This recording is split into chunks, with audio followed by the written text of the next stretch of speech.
So I'll begin. My name's Matt Byrne. I'm from Better Homes Enfield.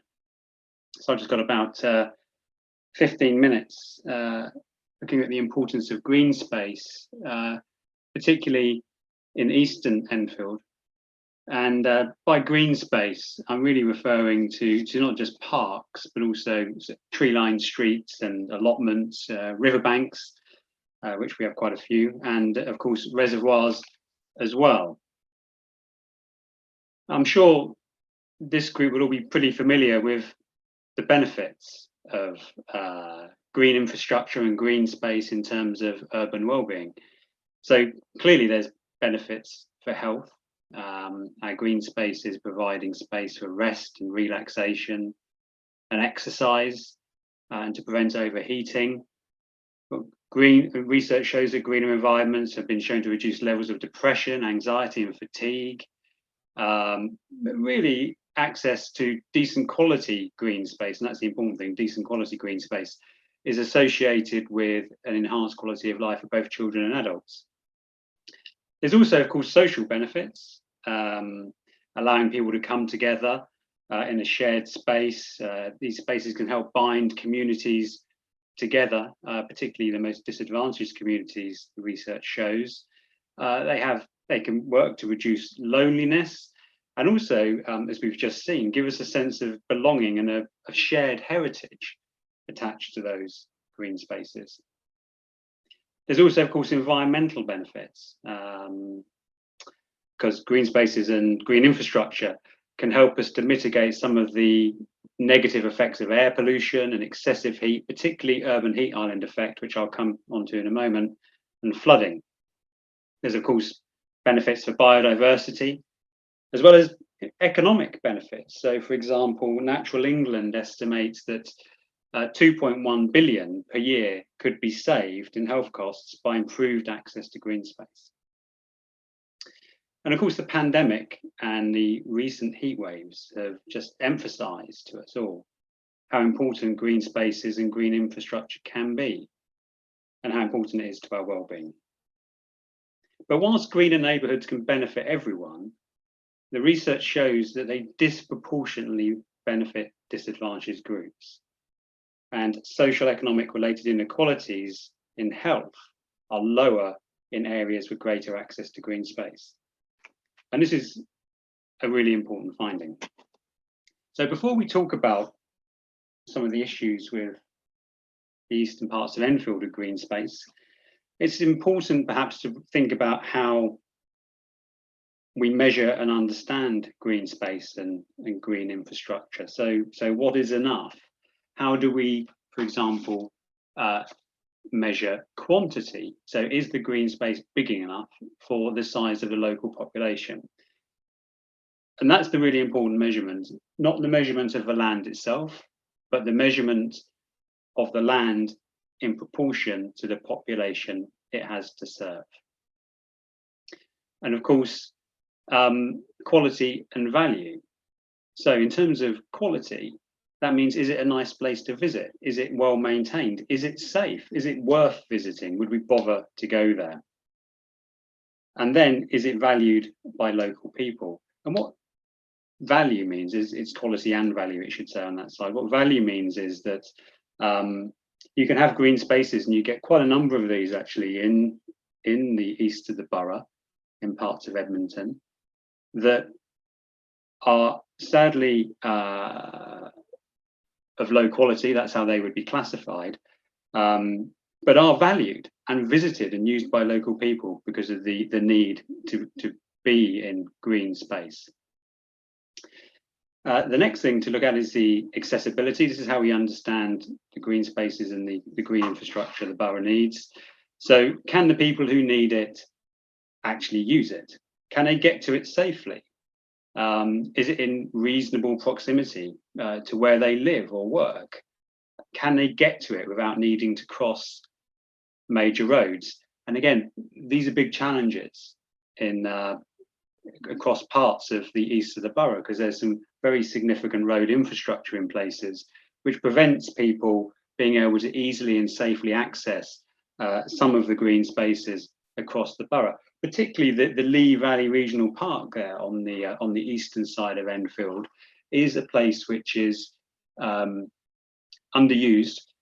because it's difficult for people to actually access it and use that great space.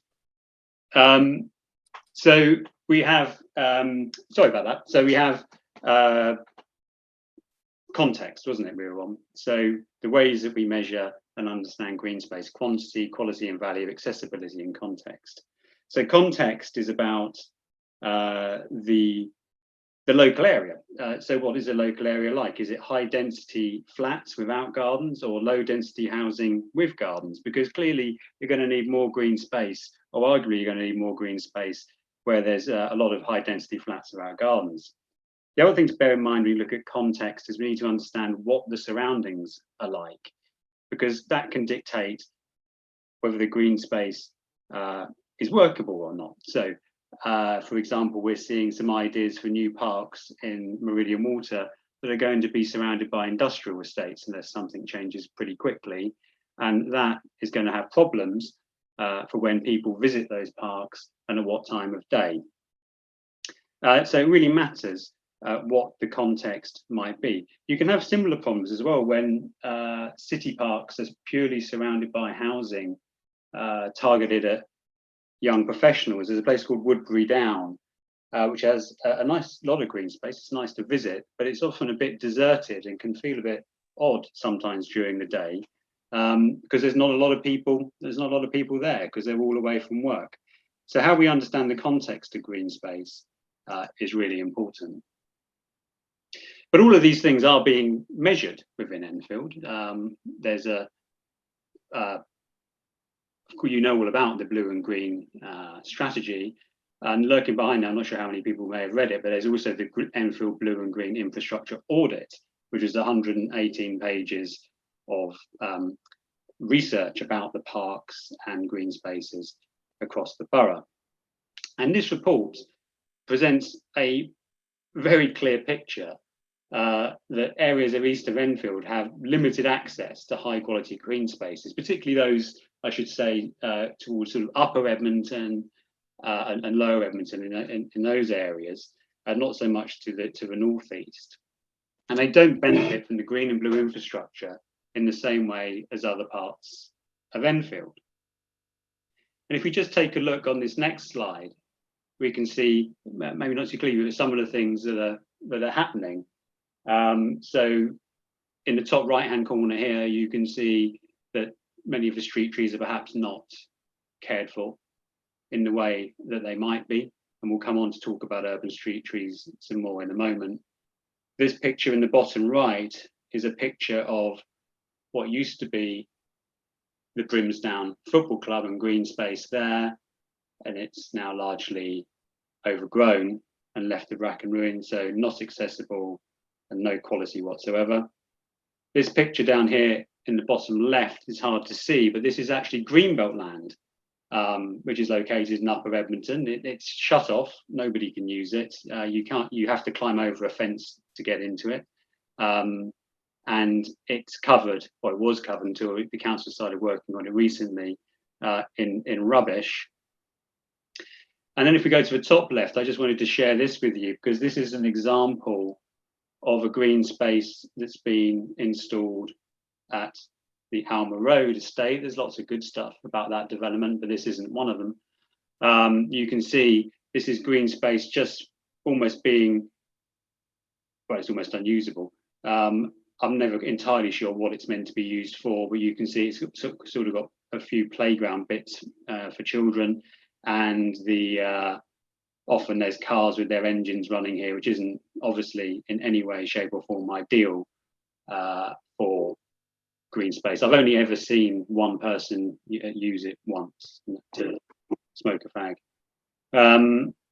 So there's some real issues going on with the quality and accessibility of green spaces, even the ones which exist already in the eastern part of the borough. But the really significant problem with the east of the borough is there's just not enough green space. So I don't know much about football, but it's good to think about this in terms of football pitches. And on average, Enfield wards have 3 football pitches of green space per 1,000 residents.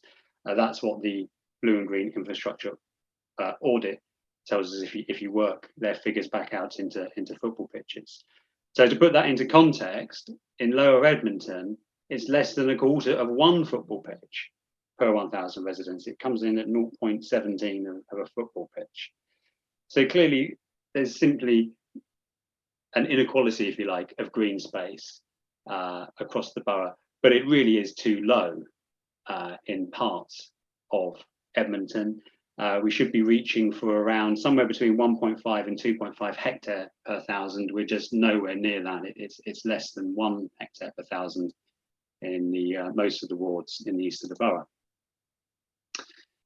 So another important aspect is not just, of course, the parks, it's also to do with the urban street trees that are being planted. And we did a freedom of information request to the council, I can't remember, about a year ago now, to ask them where the Enfield's urban street trees are being planted. And it's important that this is not about the trees that are being planted in parks or anywhere else. This is specifically about trying to understand urban street trees. And why do we want to understand that? Because those are the trees which help us deal with the urban heat island effect, i.e. areas overheating. So it's really important that we see those being put into areas that are particularly prone to overheating because they have a lot of road infrastructure or a lot of tall buildings and so on. And you can see here quite clearly, the highest proportion of new planting was to the west of Enfield, and by far the lowest proportion was to the east. It really couldn't have been a clearer picture. The council did seem to respond to this and started asking people where they wanted urban street trees planted and to try and increase urban street tree planting in the east of the borough. But when you look at where the suggestions are coming in on their website, you can see that even still, the suggestions for street tree planting that were made for 22-23 tend to be still to the sort of middle and west of the borough and not so much to the east proportionately. Now, this is a real issue because, and we've seen this recently, and there's been a lot about this in the press recently about the urban heat island effect. And that's a real issue because it's things like tarmac, of which we seem to be getting more of in Enfield on our pavements, and hard concrete surfaces, which are creating much hotter temperatures within the city. And the GLA predicts itself, and London could be up to 10 degrees warmer than neighbouring rural areas because of the sun's rays being absorbed into hard surfaces rather than into vegetation and trees and plants and so on. So they say, the GLA, we must ensure that managing heat risk is considered at all stages of planning and development, and we completely agree. The problem is it? Just want to share this slide with you again. These are all heat maps, and what we're looking at here is, I'm sure you've seen this type of slide before, is where the indices of multiple deprivation, you can see where the poverty is highest and lowest across the borough, and that's not really news to anyone. But then you can also see where the population density is the highest. Again, we have this higher density of people, more people in a smaller space in the east of the borough. And then we come down and you can see the green space per population in the bottom left here. And again, we get a similar story with some of these wards in the red and the brown being simply not having enough green space given the size of their population. It's not so bad towards the north of the east of the borough, but certainly down towards the middle and the southeast, there's a real lack of green space.